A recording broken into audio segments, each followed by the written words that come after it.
I had no idea how to conclude Cuba week. I certainly wouldn't have picked wearing camo, pulled off to the side of the road after a turkey hunt, listening to Coldplay.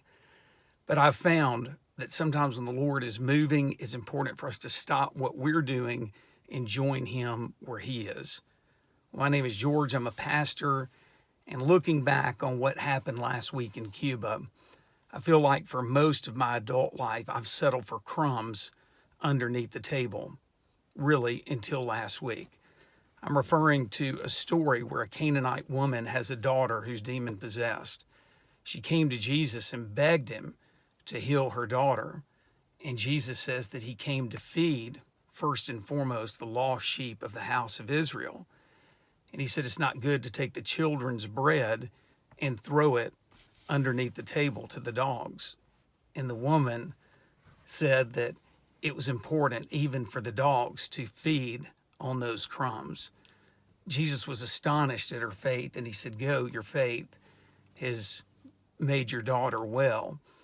And I feel like in my life, so often I've prayed that the Lord may show up, he may do something, but it's rare that I pray expectantly. In the Word of God, we're told that the psalmist prayed to God early in the morning. In the morning, I prayed to thee and eagerly watched. In other words, he prayed not hoping God might answer, but expectantly that God would answer. When we were in Cuba, there was a man named Mr. Gonzalez.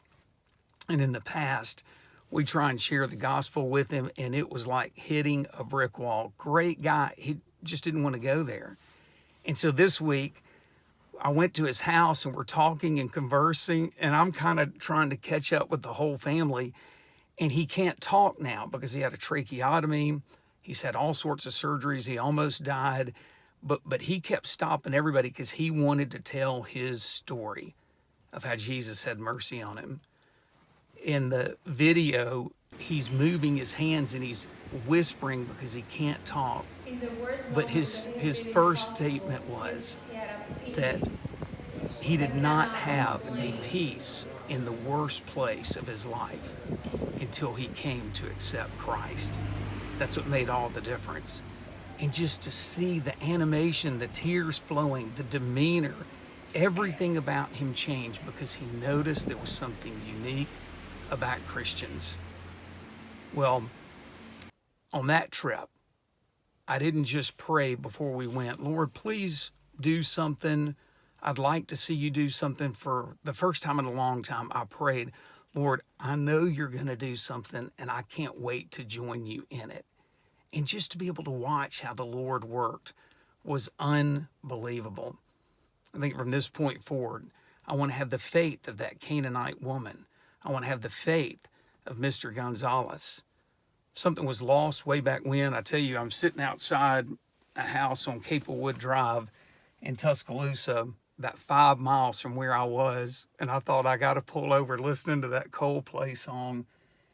But back then, 30 years ago at this house, I felt like I had fed on the crumbs underneath the table. I was not being satisfied, though.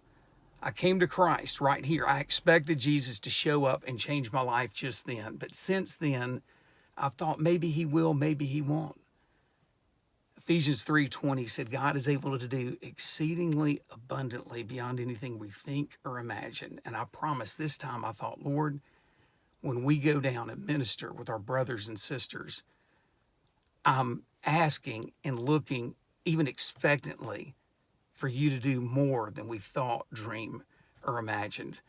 I don't know where you are right now spiritually, but you're called to grow where the Lord has you planted. Maybe you too, in some form or fashion, have settled for crumbs underneath the table when spiritually we can have filet mignon when we join Christ where he is. Maybe you can't go to Cuba, but you can grow right now where you're planted. Ask the Lord expectantly. Pray to him expectantly. Lord, I'm going to order my prayer to you, and expectantly, eagerly watch. Jesus said, for those who have ears to hear, let them hear.